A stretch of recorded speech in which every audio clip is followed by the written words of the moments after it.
Good afternoon, everyone. My name is Rosamay, and I am from the group 2. We are assigned to discuss vocabulary building. So, young children love to hear and learn new words.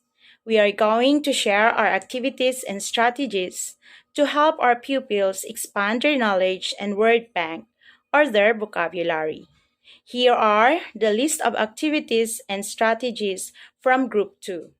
Number 1, using flashcards, pictures, toys, and realia.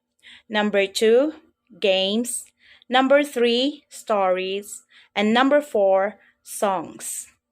In building vocabulary, the common materials I use inside the classroom are flashcards. I use small flashcards for small class, big flashcards for bigger class, and sometimes I use TV so everyone can see. There are different kinds of flashcards. Some flashcards has only words, no pictures, and some has only pictures just like this. But I prefer to use flashcards that has pictures and has its name. Just like this, you can see the picture and its name. Watermelon, and it has the word watermelon and a Thai translation. Another way in building vocabulary are by playing or using their toys. I can use this kind of toys just like this. If we are learning about vegetables and fruits, I can use these toys. I have here corn and carrot, and then banana, and then grapes, and then strawberry, like this. And then I can compare using flashcards and their toy. So I will say, what is this? And how about this? And then the kids will think, oh, they are the same. This is a banana, and the flashcards also says banana. I also use realia or real objects inside the classroom. I bring fruits and vegetables if we are learning about fruits and vegetables. Just like this, I have here a real apple and a carrot. Sometimes I simply go to the school kitchen and borrow things that I can show in the class. I use realia to demonstrate the meaning of vocabulary words. Realia reinforces vocabulary building and language skills that appeals to both visual and kinesthetic learners. So number 1 strategy in vocabulary building is through using flashcards, pictures, toys, and real objects. Games are beneficial in vocabulary learning because they enhance students' ability to memorize words and encourage students' interaction and improve their communicative skills and enhance students' motivation through fun.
sa Israel Buscato, and we were assigned into vocabulary builder. So first, let us discuss what is vocabulary or how vocabulary enrich our learners. So I'm gonna show you a few slides, okay? A brief introduction. How to enrich the vocabulary. Long before young children learn to read, they are hearing lots of words in every conversation and through read aloud. So that means like tanan na madunggan sa atong mga estudyante or sa atong mga learners, maput na nila sa kanilang sarili, like ma-input na nila o mauna ilang ginastorya. And building up a child's word bank from a very young age is a great preparation for reading fluency and comprehension later on. So, the more ta na magdungag sa ilahang word bank o vocabulary or new words every day, the more na ma-enrich nila o the more na madali lang sila makasabot sa ato ang ipabasa or istorya. So, one of my strategies on enriching the vocabulary of my students or learners, especially in the young age, are reading a story.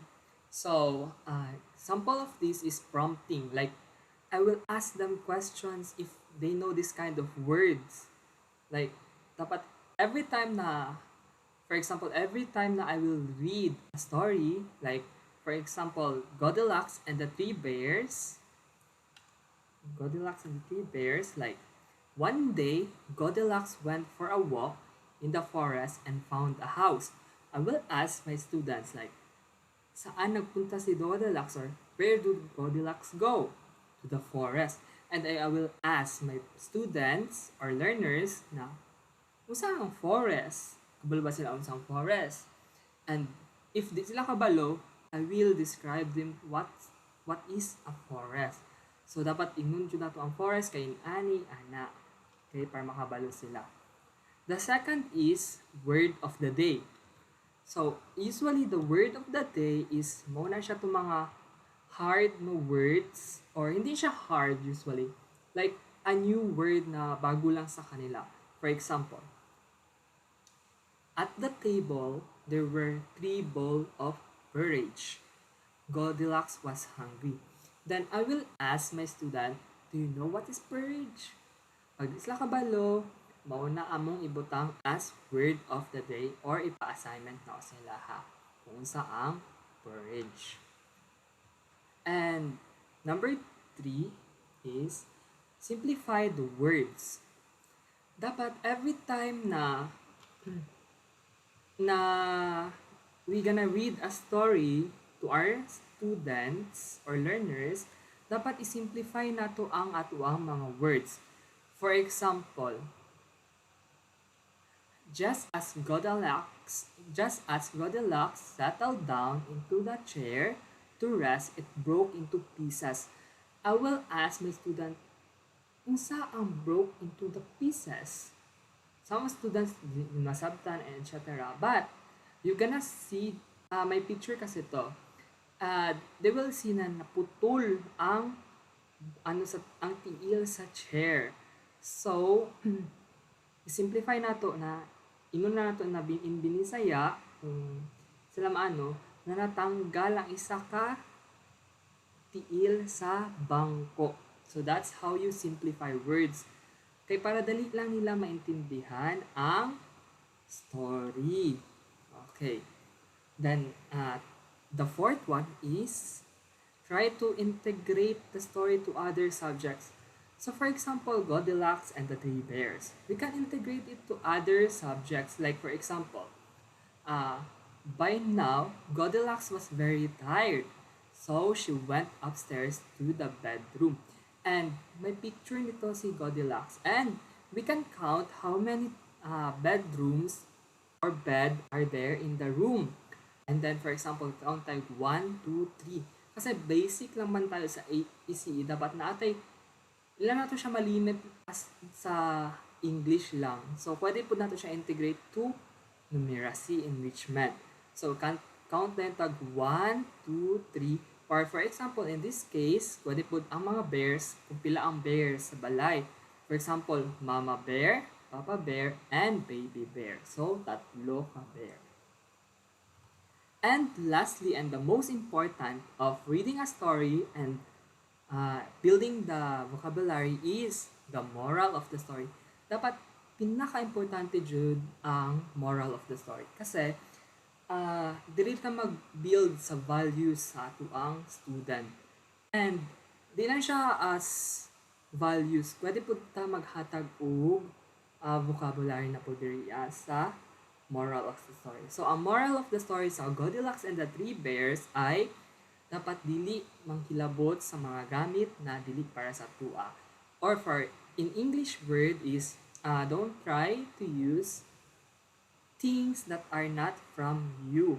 Tapos dapat ang moral dapat na integrate yun nato na sa mga student na jud ang values. So that's it for my reading a story strategy. I hope you understand, and the next one will be depende kanila ma'am. So yeah, this is my first one is reading a story for our first strategy. And if willing day mo maminaw na ami videos, ako ang sarili na nabasa ang The Goldilocks and the Three Bears. So that's it. Thank you. Good afternoon, everyone. I am Claire E. Maglimas. One way to build children's vocabulary is through action song.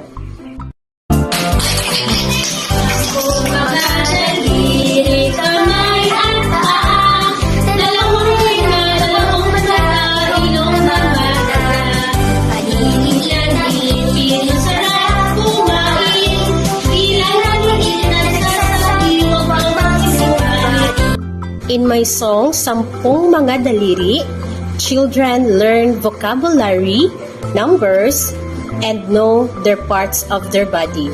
Through action songs, children understand the meaning of the words and they can easily remember because everybody loves to sing. Thank you for listening.